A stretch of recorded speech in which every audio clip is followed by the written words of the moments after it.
Welcome to OK Smartass. This is the show where we put technology under the microscope. In this episode, I get to colorise Tor so she's no longer in black and white. My dreams of cutting my own vinyl are here, and this is sounding really retro. Now time to look at what's happening in technology innovation and the gadgets that make our lives so much more exciting. Hi, I'm Patrick Bonello. And I'm Tor Roxburgh. I'm a writer and a reader and someone who loves change and future-focused thinking. Patrick, if I admit that there are black and white photos of me, then I'm saying something really concrete about my age, aren't I? I'm a journalist and I have a marketing and graphic design business, and I don't need facial recognition to know that I'm sitting next to you, Tor. Oh, good. Good, Patrick. What do we need it for? Well, that's a good question because Australian legislators and a lot of privacy groups in Australia are getting concerned about the increasing use of facial recognition technology. We know a number of really high-profile retailers recently came under fire because they were tracking people as they walked into their stores. There's a big hardware store called Bunnings, and that was one that copped a lot of flack. They did have signs at the front saying that they were using facial recognition technology. The argument that their CEO came out with was they want to be able to track problem customers, so people who've been, theft problems, but also violence. And so if someone has been on record as doing something violent, being violent towards staff, and then they go to another Bunnings store, this could circumvent that by being able to track these people as they walk in.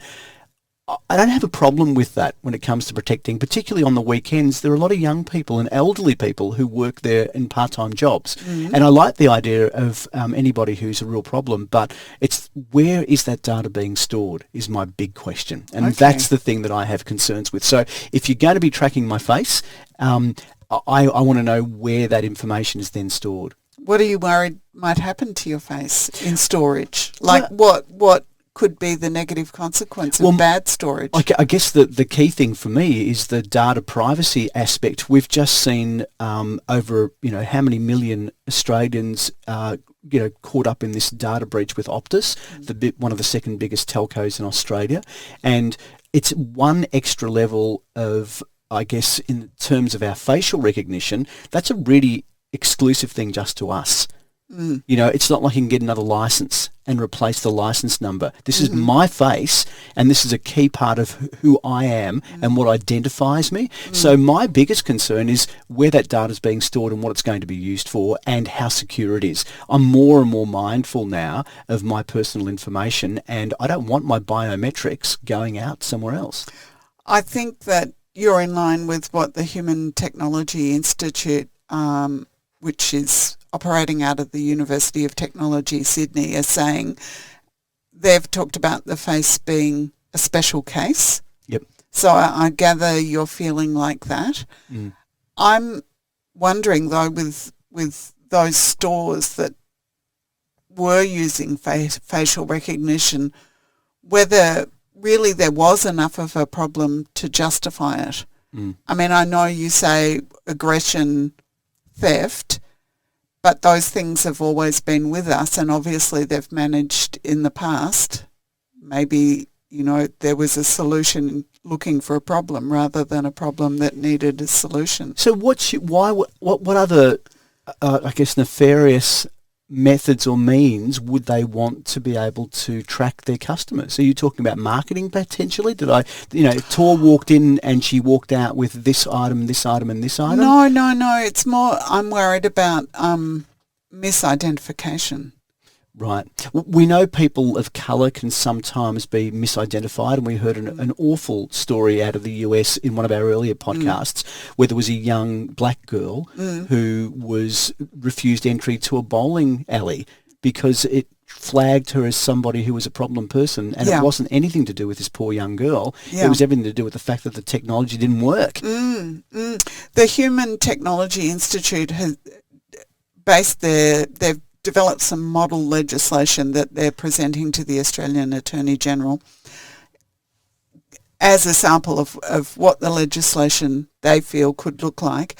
And to draw up that legislation, the model legislation, they did some qualitative research with ordinary people, and they had 4 scenarios they asked people about. So the first one was entering a building using facial recognition, and you've got a recent experience with that, don't you, Yeah, I Patrick? went to the BMI conference. BMI?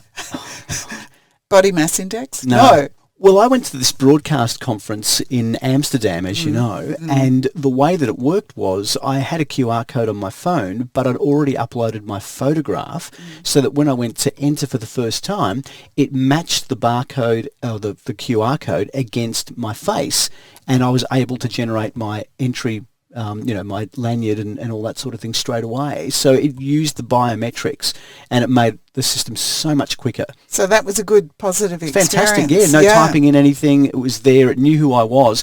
But it was also an extra level of security, because if you think about it, if you print a ticket to go to a conference or something, or a concert, you've got your QR code, it scans it, but really, without them matching it to your face, you could be any person who happens to have that QR code.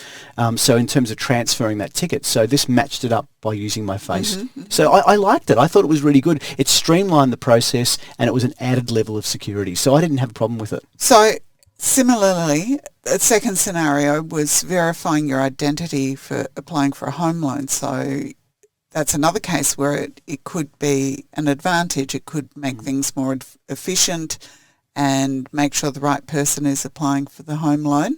Yeah, and passport control. When I got back into Australia, Australia is one of the most efficient. Melbourne Airport was so quick for us as Australians with our smart e-passports. Yeah. It meant that, again, it used facial recognition for me to be able to quickly get through, and I got through in record time. It was amazing. So that was their third scenario, was an airport setting to deny or allow someone to get on a plane. It depends, though, whether you're just identifying a person or whether you're doing predictive policing. Yeah, now that's an interesting one. So you're saying I look a bit dodgy because I'm acting strange, and they flag that. And there's actually, okay, so we know that there are areas of research very specifically forensic-wise where people can, we hear about the FBI and CSI and all those programs where they can look at someone and they can tell if they're potentially a risk factor. But it doesn't translate across cultures very well, Patrick. Right. I mean, there's some, initially people thought that there were these universal expressions like surprise was like open eyes and a bit of a backwards of the head, but they've done some anthropological studies, and that's not surprise in all cultures. So looking for expressions to predict behaviour is also problematic. And then their fourth scenario was assessing levels of aggressiveness in a public space, which is that they've ordered them by their riskiness, and they're obviously thinking that's a more risky use of facial recognition to try and pick up aggressiveness. So you've got two people having a conversation, it starts to get heated, and you're suggesting that facial recognition would start to pick up on that and potentially say, okay, we need to flag this and bring someone over to check that this is not going to become a violent kind of interaction. Is that something we feel comfortable with? It's a tough one. I don't know. I mean, if I'm in a public space and two people are about to get into a blue, then maybe, but I don't like the idea of Big Brother watching over us constantly. We know in China this is being used badly. We talked about it in our last episode where Chinese government has been sampling DNA of some of the Nepalese people, the minority there, and that's really insidious. Oh, Tibetan. Tibetan, yes. Yeah.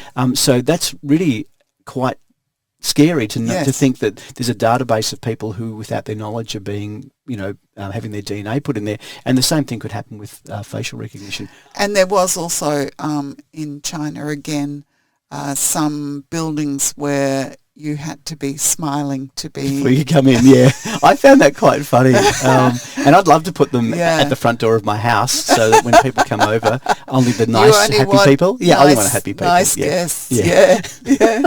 Not the sheriff trying to chase money. No.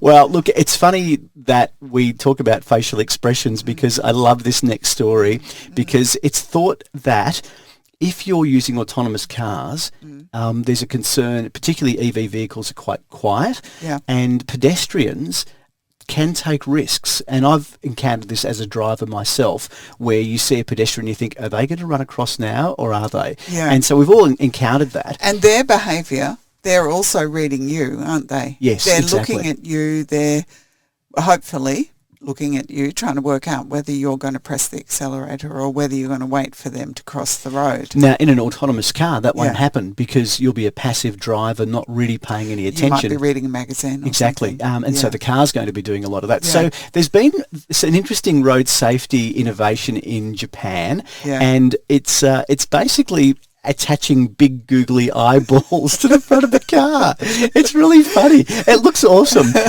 Look, you know, the reason I'm laughing at this is because I just imagine all these people with their $120,000 Teslas being forced to put googly eyes on the front of them. But evidently the study is this, that pedestrians can effectively be kept from making risky decisions if the car is looking at them.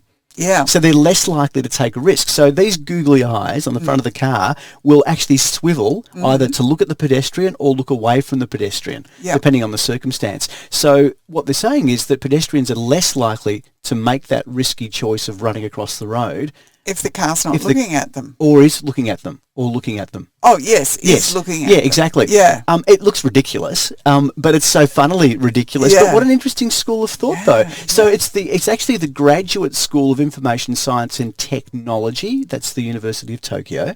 And they've been looking at this really novel way, I guess, to make these autonomous vehicles safer for pedestrians. And they're calling them expressive motorized eyeballs. Yeah, yeah. What do you think about it? I mean, you saw the pictures, and it's like a little it buggy looks with googly. hilarious. It does. It's like a golf buggy with googly eyes. Yeah. I mean, I think it totally makes sense, and it's very human focused It is, isn't technology, it? Yeah. which is what we're always saying that we want. But I agree with you. It's going to be hard to work out how to marry that with the sleek aesthetic of expensive cars. You know it's not going to happen, don't you? Even if it would save lives, Yeah, sadly, it's never going to happen. But I just really love the idea. And it sort of speaks of a sweet community, doesn't it? Yeah, I like it. I don't know if it would attract an Ig Nobel Award because look, it could be in the running, couldn't it, Patrick? it does feel up there a little bit. But I'm a fan. I'm a massive fan. I think it really was. It tickled my fancy. And now you've been gadgeting yourself. You've been playing around with a photo colorizer. Tell me about I this. have. Well, Patrick, you sent it to me. It's called Palette FM. And I thought, doing my due diligence for the podcast, I thought, well, I'll do one black and white photo. Yes, when I was a child, it was black and white. And I found a photo of me with Mum's horse. We had horses when I was a kid, and colorised it, and it really does look amazing. It looks good, doesn't it? It looks fantastic. So obviously this is an audio podcast. Yes. And I'm just going to try to describe the scene. See, one of the things with colourising, and I've seen colourising being done, and I'm sure a lot of people have, it kind of looks, the face has a rosy look, and it just doesn't look real. It looks a bit painted on. It looks painted on. Yeah. Whereas what this does, it actually looks at the shadows and the shading, and it also... it looks into what the colour of grass should be. Yeah. It even, I understand, can be detailed enough that it can look at the type of plants and call in from the database and use the colourising based on that. So if it's wheat, so in this picture that you've got grass and you've got long grass that started to dry, and that's yellow. Yeah. Whereas the fresher grass is green. So there's a lot going into the photograph to actually give it a colourised effect. And the skin tones look very natural. They do look really natural. So this has a lot of... Now, the interesting thing, though, Tor, is I believe that there are some historians who don't like the idea of colourising because they say it detracts from the original and you're adding to it and you're guessing what that might be, and it changes the context. I just think bugger off. Yeah, me too. I think it looks fantastic. So it's interesting that this Palette FM was developed by a French artist in residence. I think it's significant that it's an artist in residence at Google. And his name is Emil Wallner. He's also the person who responsible for colorising 3 destroyed by the Nazi Gustav Klimt Yeah. murals. I think they were murals. And along with Google, they scraped all sorts of information about how Klimt used colour and what his palette was, and then they colourised it. It's very interesting. There's an amazing film called The Woman in Gold, which is about the repatriation Yes, I saw of... that. And I've actually got a print of that next to my yeah. kitchen. I don't know if you've seen it. I don't know how you could miss it. It's over a metre in height. And it's one of my favourite paintings of Gustav Klimt. And I got to see a lot of his stuff when I was in Austria. But, of course, this particular famous painting was repatriated by... And it's in New York now, I think. Yeah. It was donated to one of the big museums in New York. Yeah, It's a lovely thought, and if you're familiar with the Klimt work, particularly this stuff, he used gold foil as well in some of his paintings, and just did some beautiful, beautiful work. So I can see how scraping that information and getting that data together to be able to really get an accurate sense of what his style was would have been fantastic. I guess, when you think about the historians, yes, being a pure viewer of a historical object is nice, but if something brings history to life, that also is a benefit, isn't it? New people seeing it, new people understanding it. Well, last year we talked about on one of our earlier episodes how was it one of the archive, the family archive? They were doing the I think it was animated Ancestry.com. I think it was Ancestry.com, and what they were doing was taking black and white stills and animating them using deep fake. Now, I showed you a photograph of my grandmother, and I didn't have much to do or anything to do with my grandparents because they lived overseas and they passed away when I was still quite young. But to see that photograph animated, and I think I did the same thing you did. I took a whole lot of photos and I animated them, including one of myself. But it was as a child, but it was really uncanny seeing them come to life. And in a way, you might end up having more respect for the past by bringing the past to life. Yeah, I don't see anything wrong with it. Now, Palette FM isn't perfect. I had that lovely colourising of the photo of me with Mum's horse, and then I got carried away and I thought, oh, there's an old school photo of me in a play. It's only half my face with a whole lot of other girls, and it was really a damaged photo.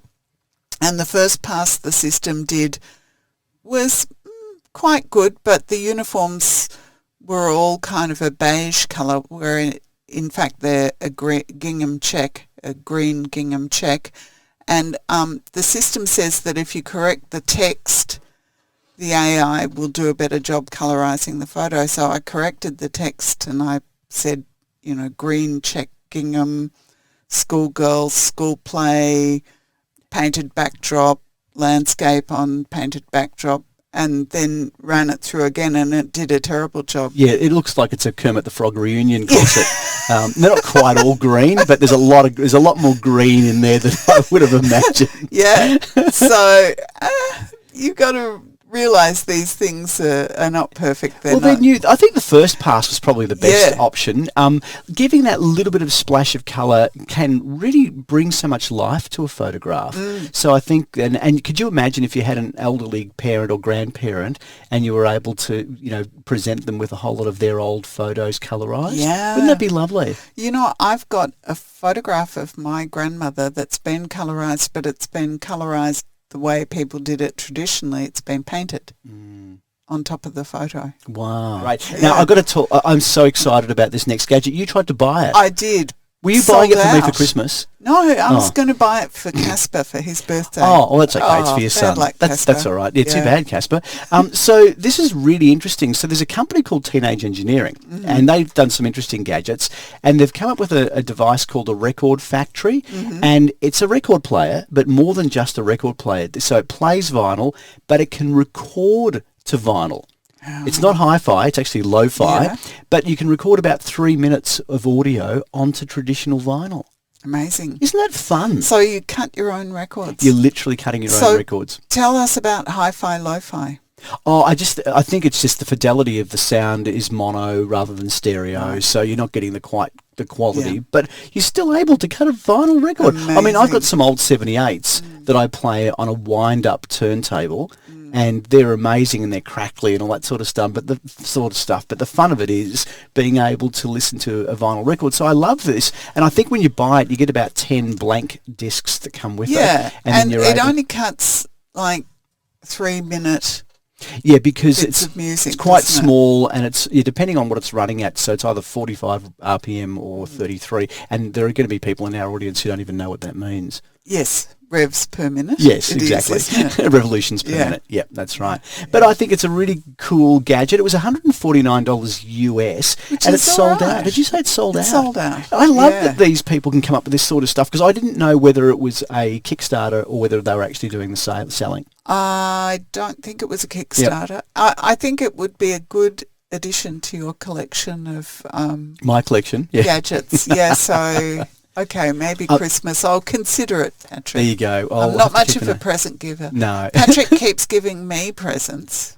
But, I did give you that birthday present. We never talked about it. We didn't talk about it. So for my birthday, Tor got me a little tiny mouse skeleton, colourised. Talking about colourising, it actually sits. I mean, I've got this cloth draped over, but I've got it. I mean, I didn't want to leave it in the sun because I didn't want the colour to fade. Yeah, I was worried that if it was in the sun. It's by an artist called Gerard Greer. It is amazing. So if you can imagine, I've got a kind of a capsule that's glass, and inside it is the tiniest little delicate skeleton of a mouse fetus. A mouse fetus that's been colourised. So it's got this beautiful blue and purple. I love that you thought of me when you saw it. And then I hesitated to give it to you because you're a vegetarian, and I was fretting about no, but it wasn't killed in the process. It is a mouse. It's quite a pest, but it's really cool. Really, really, really cool. So no, I did have it, and I did love it, and I do appreciate it. Thank you. I'm glad. Lip reading.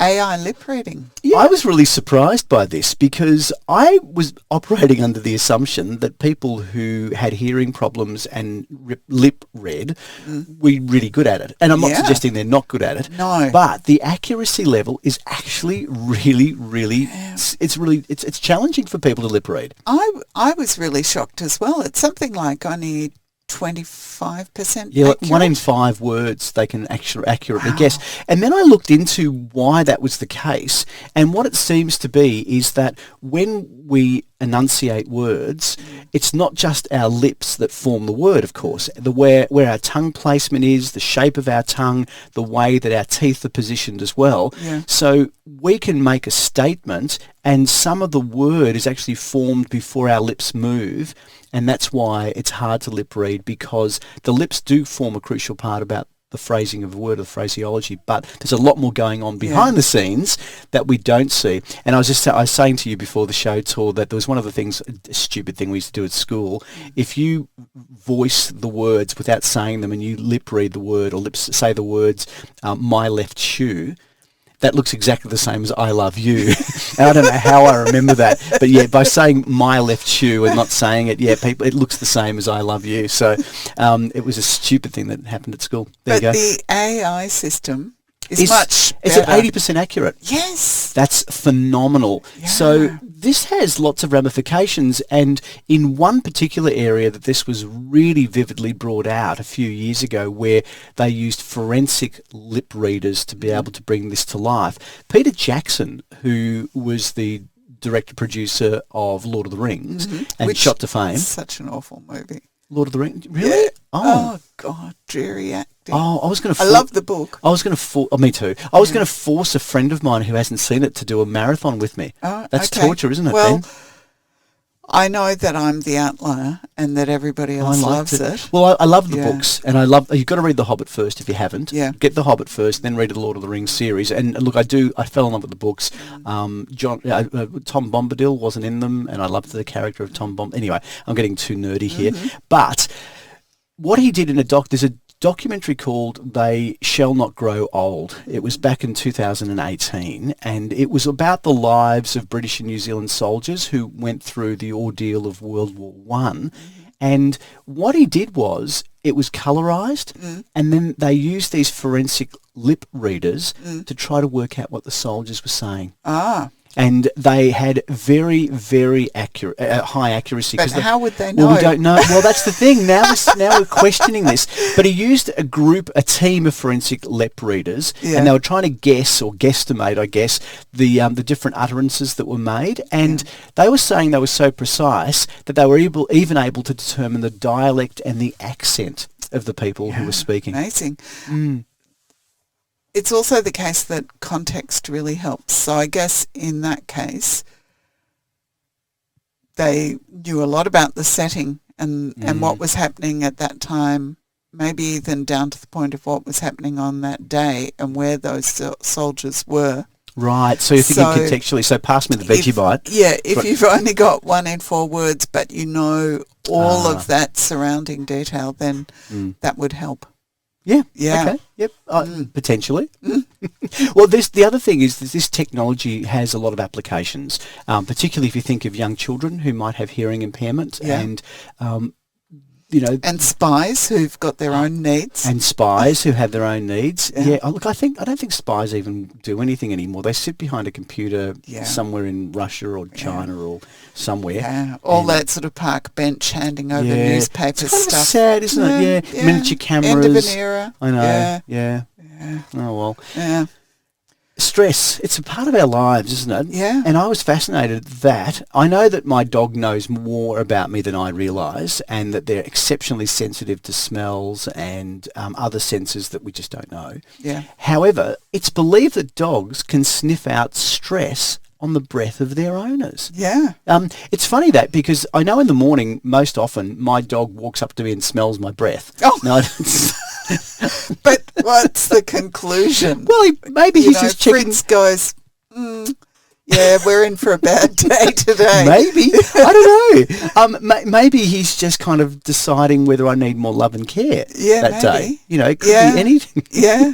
Well, what happened was they got 4 dogs, and pets were volunteered by their owners, and they got them to be trained to choose one of 3 scented canisters. And I saw the video of this, and this dog was accurate every single time with a particular smell from the owner's breath. It was really, really interesting. So they basically say 650 out of the 700 trials, they successfully identified a sample of sweat or breath that had been taken from a stressed person. Interesting. That's a high level of accuracy, isn't it? Yeah. I mean, we keep continually reading more and more studies where dogs are very good at doing things like detecting COVID.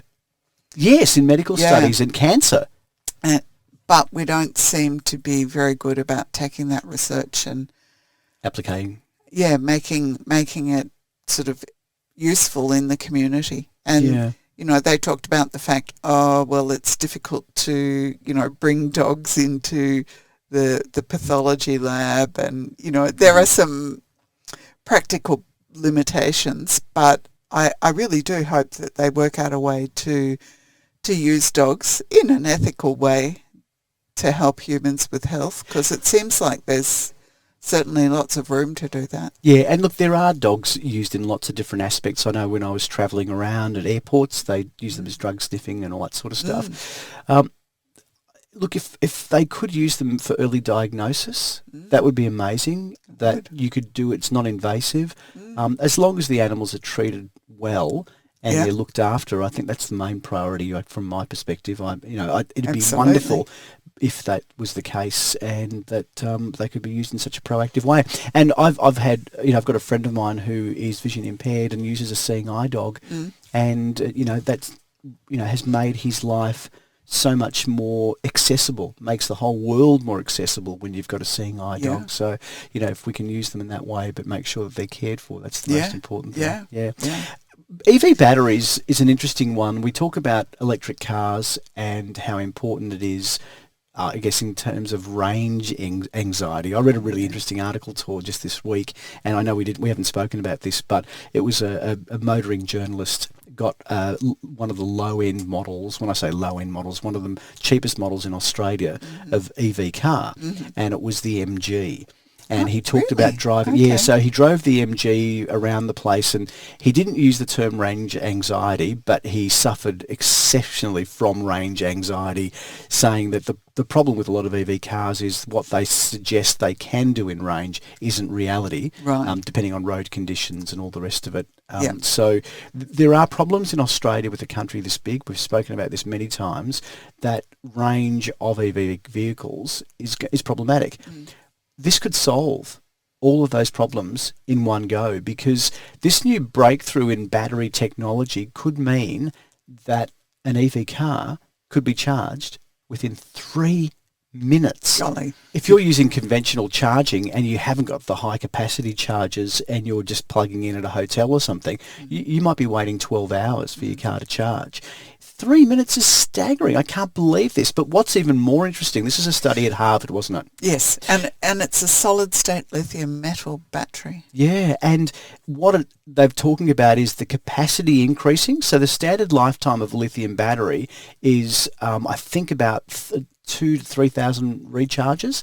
Yes, I think that's right. Yeah, whereas this is 10,000 times. So and that's 20 years.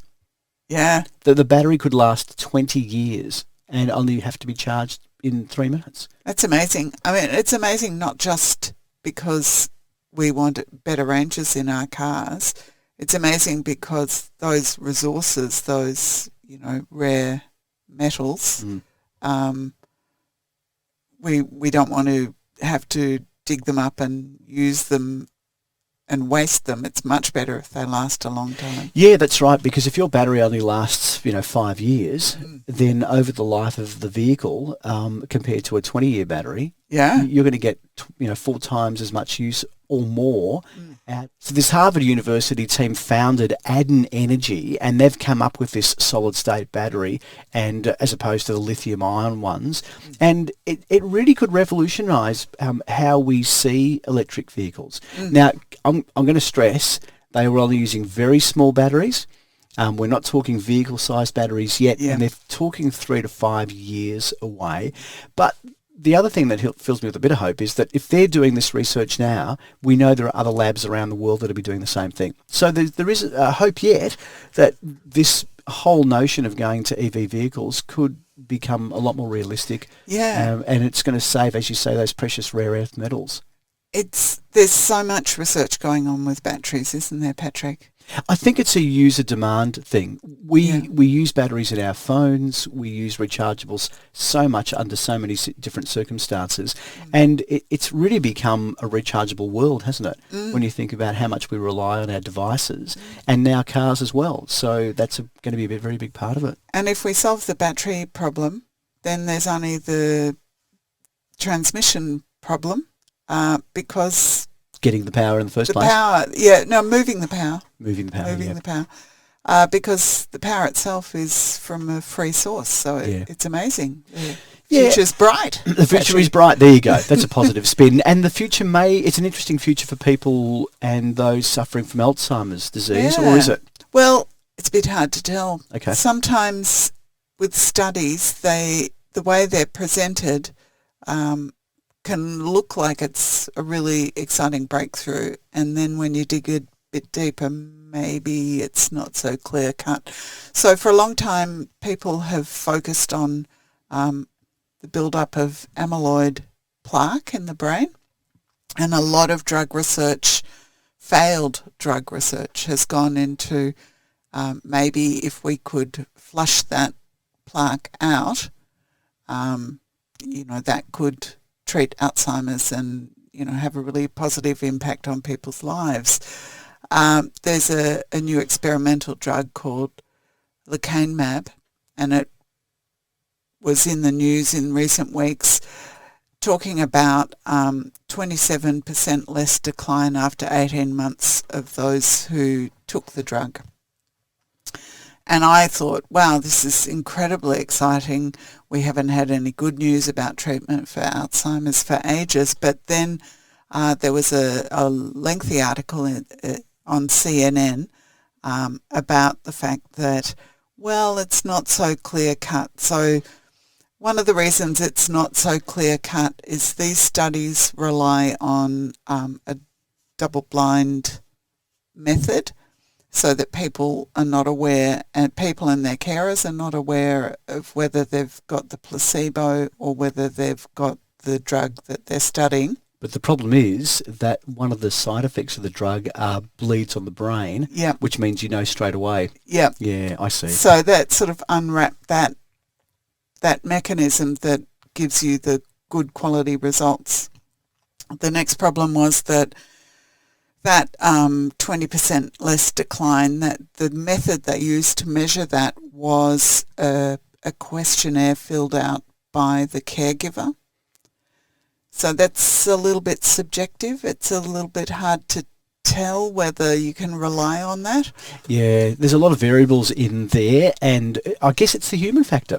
It comes down to the human factor, and when you know, it's very difficult to take that out of the equation when you've got somebody who is a caregiver for someone who is obviously undergoing what is a very degenerative disease that's causing a lot of stress, and it's a very sad decline that people go through. And there'd be a lot of hope in those caregivers filling out their assessment of whether there's an improvement. And if those caregivers also have got a hint about the fact that their beloved has the active ingredient, then that could really skew the results. Yeah. So it was 1,800 people, I believe, involved in the studies. Which is a big number for one of those sorts of studies. Right.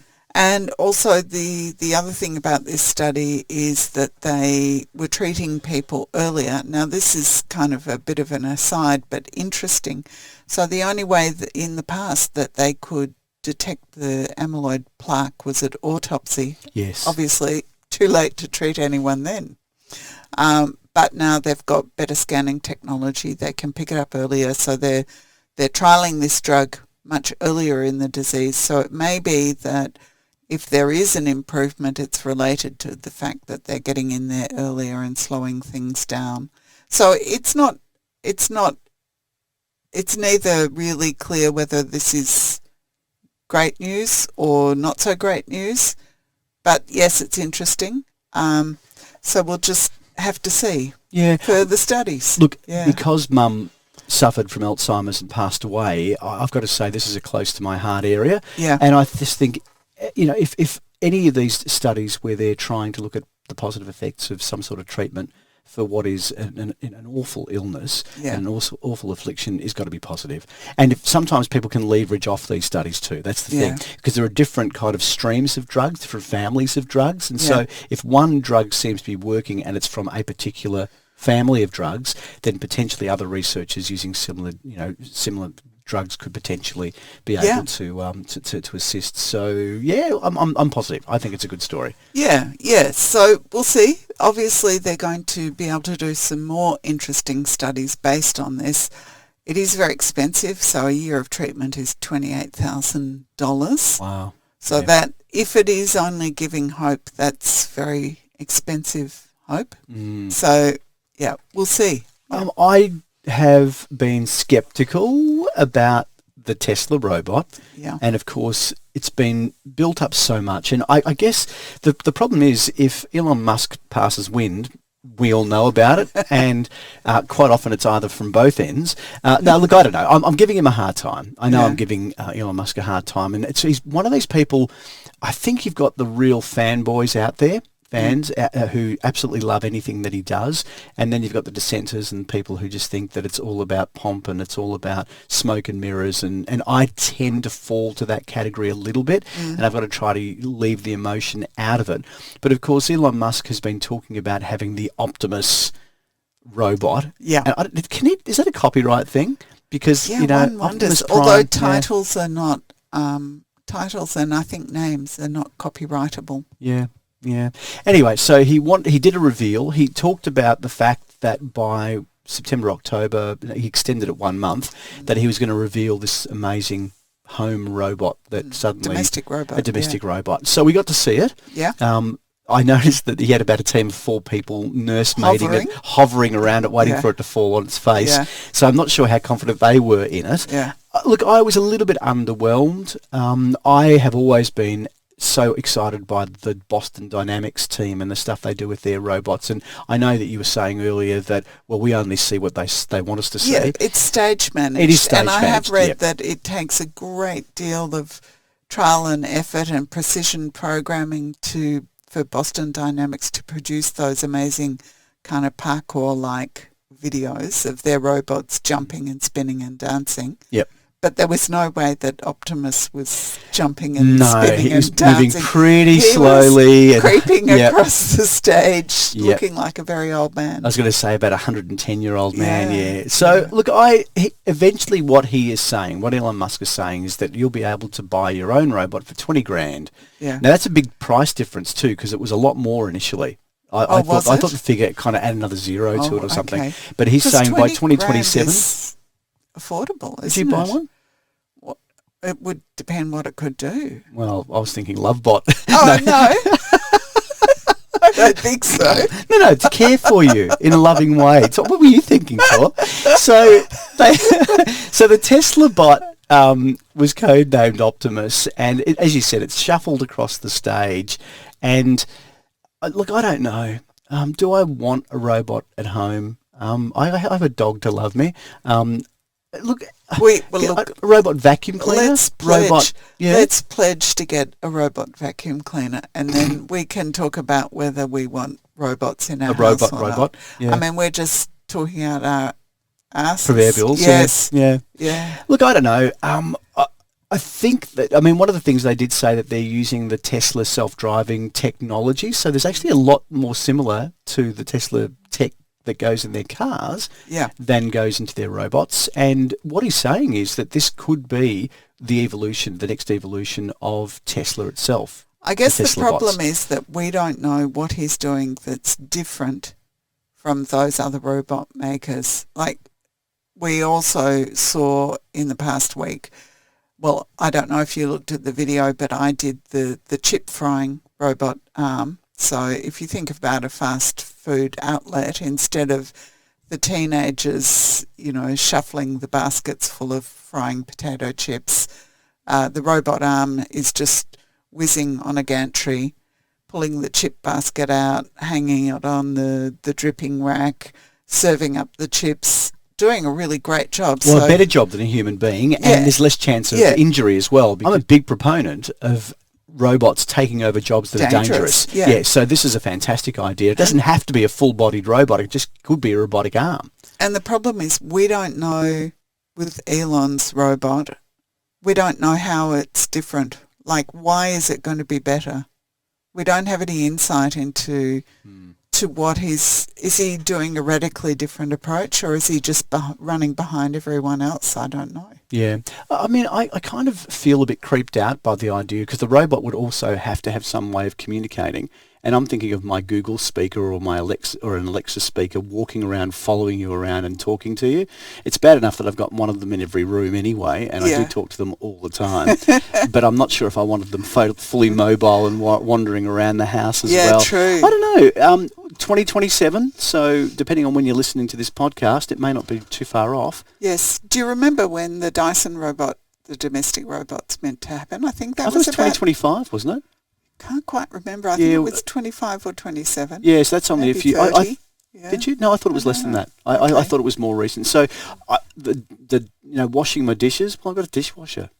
Do we need a robot to wash dishes? Well, it's the stacking and the scraping and those things. Yeah, but I wanted to put it away as well. Yes, of course. I wanted to do everything. Yeah. Absolutely. Look at that. I want something to open the dishwasher, put it in, clean it, take it out, put it away, do the mopping, do the floor. Yeah, maybe I do want garden. I do want a domestic robot. Tor, I really want a domestic robot now. Can we get a domestic robot? I think so. If I start saving now by 2027... Well, I think, yes, by then we should be able to pay for it. All right, I've changed my mind. I do want a robot. Do you want, here's a quick question, R2-D2 or C3PO? I don't think I want either of them. What do you want? Well, because C3PO is your Tesla bot, isn't it? R2-D2 is more your Dyson bot. Do you think? Because he has all the gadgets that come out of him. Yeah, no, neither of them appeal to me. Right, okay. Yeah. Maybe just too shiny for you? Was C3PO too shiny and a bit pommy?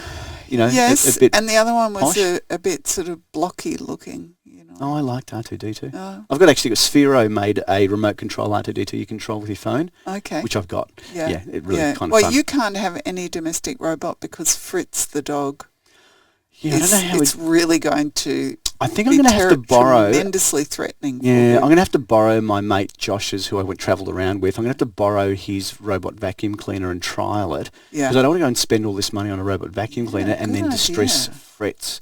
So maybe I'll borrow it and just see and road test it and see how upset Fritz is. Because he doesn't like me running R2-D2. Yeah. When I've got my remote control Sphero R2-D2, doesn't like it. He runs away from it. I don't want to scare my dog. No. So I need to have a dog-friendly robot as well. Oh gosh, maybe I need a Chewbacca.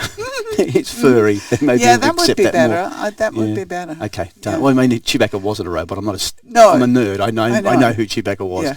Anyway. But he could be. We want soft robots. Soft robots. Yeah. Yeah. Okay, that works. Soft robots. Yeah. So, all right.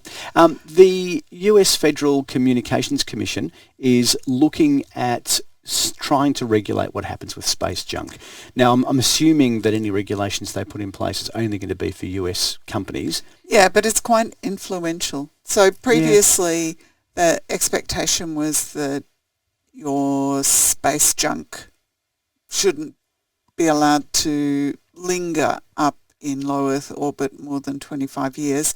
And now they're talking about a 5-year limit and the need to bring it down into a lower orbit so it can drop without doing any damage. Yeah, so either just aiming it to a specific location or getting it to burn up on re-entry. That's actually a really good idea. So they're talking, this 5-year plan is really good as well because we know there's too much junk up there already. Yeah. And thank you, Elon Musk, more and more every day. Yeah. So I've got to talk about one more thing too. I know we're winding things up. I'm so excited. Right, because the biggest problem with getting anything out into space is rocket fuel, rockets getting it out there.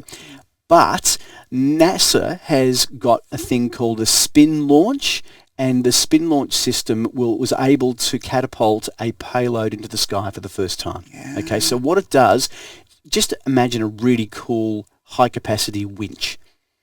And it's a catapult. So it flings up the object like a catapult, and then it's rocket assisted from there on. And this is how cool it is. The propulsion system, or this catapult system, was able, this suborbital accelerator was able to get 10,000 Gs. Okay, that's the amount of pressure, 10,000 Gs. Doesn't really mean anything well, to me. 8,000 kilometres an hour. Oh. So 10,000 Gs. Okay, what it means is 1 G is 1 gravity. Yeah. So I'm not going to suggest how much you weigh, No. but say you weighed 55 kilos. Yes. What a charming man you And are. I accelerated you at 2 G, that would make you 110. Oh, thanks. Okay. Yeah. Now I understand Yeah, that. so we're talking 10,000 G. Yeah. That's a lot more tours, right? Yeah. So being able to accelerate. So if you can fling something up, then there's much less rocket fuel. So we're not wasting all this fuel, and it's renewable because it's just some sort of kinetic system. So I thought that's kind of interesting. It is. Yeah. Yeah. Okay. Love that. Right. So who knows? Maybe the next time I go to Europe, I'll just be flung out of the cannon in a gel pack or something like that. Oh yeah. So when I arrive at the other end, Yeah. or maybe a parachute. You're not keen on parachutes, No, are you? because of the G factor. Oh, the so G-force. that it protects you a bit. I don't know how that works because I think when pilots go flying and they're undergoing lots of Gs, I think their flight suits, have a system in them that inflates. Okay, and it keeps their blood pressurised because I think that when you're accelerating at that speed, the problem is the blood rushes away from your brain and all that. It does all the weird stuff. Okay. I should talk to someone who knows more, shouldn't I? Well, we know who that is. Yeah, I'll talk to Ryan. Ryan. Yeah, okay. You've been listening to OK Smartass, the podcast brought to you by a nerd and a smartass. I'm Patrick Bonello, and you can contact us by visiting our website at oksmartass.com or email nerds@oksmartass.com. I'm Tor Roxburgh, and if you like getting suggestions for books, podcasts and viewing, you can find my newsletter via my Facebook and Instagram profiles. We'll see you again in the next episode. If you'd like to help the show, please tell a friend, share a post online, or take the next step and support us via Patreon. Just go to patreon.com/OKSmartass to sign up. And thank you to our Patreon supporters and our listeners who get in touch. If you like what we do, make sure to hit the subscribe button and share with your friends.